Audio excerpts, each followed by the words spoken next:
बिस्मिल्लाहिर्रहमानिर्रहीम। पाकिस्तान में जगह जगह सैलाब आ जाता है और लोग उसके क्या बहाने बनाते हैं और उसके क्या असबाब बयान करते हैं वो तो आपने सुने होंगे। लेकिन आइए इस शख्सियत की बातें सुने, बहुत अच्छी बात ही की है, तो आइए सुने ज़रा। जब पंजाब में सैलाब आया तो उन्होंने कहा हमने डैम नहीं बनाए थे। अल्लाह ताला ने इनको झूठा साबित करना था। अल्लाह ताला ने पहाड़ों में सैलाब जारी कर दिए। फिर उन्होंने कहा नहीं हमने दरख्त काटे थे इसलिए पहाड़ों में सैलाब आई। अल्लाह ने इनको झूठा साबित करना था। कराची में सैलाब आ गया, जहां ना डैम का मसला ना दरख्त काटने का मसला, वहां तो दरख्त है ही नहीं कभी। अब कौन सी उज्जत लाओगे?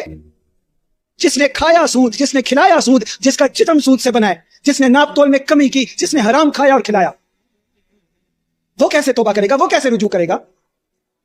उसने तो इधर उधर लॉजिक ही ढूंढनी है ना। ज़ल्ज़ला आएगा तो कहेगा टेक्टोनिक प्लेट्स हिल गई थी, सैलाब आएगा तो कहेगा डैम नहीं बनाए थे, दरख्त काट दिए थे। अल्लाह के अज़ाब के कोड़े बरसेंगे, आसमान से पत्थर आएंगे तो खुद को मजलूम शो करेगा।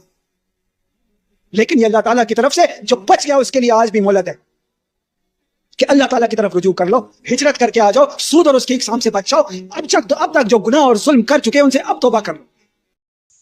तो जी आपने इनकी बातें सुनी, बहुत अच्छी बातें हैं और हमें सोचना चाहिए और हमें इस पर गौर करना चाहिए कि बल्कि मिन हैसुल कौम हमें ये सोचना चाहिए कि हम अपने अमाल के ऊपर नज़र दौड़ाएं कि हमारे अमाल जो है वो गलत है, क्योंकि हम नाप तोल में कमी करते हैं, झूठी गवाही देते हैं, क्या कुछ नहीं करते हम। तो इसलिए हमें इन चीज़ों से बाज आना होगा, वरना फिर हलाकत जो है हमारे लिए मुक़द्दर है।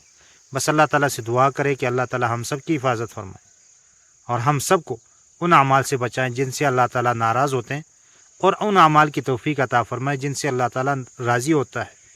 और अल्लाह ताला हम सब को अपने पकड़ से महफूज फरमाए और अल्लाह ताला हम सब का हामी और नासिर हो।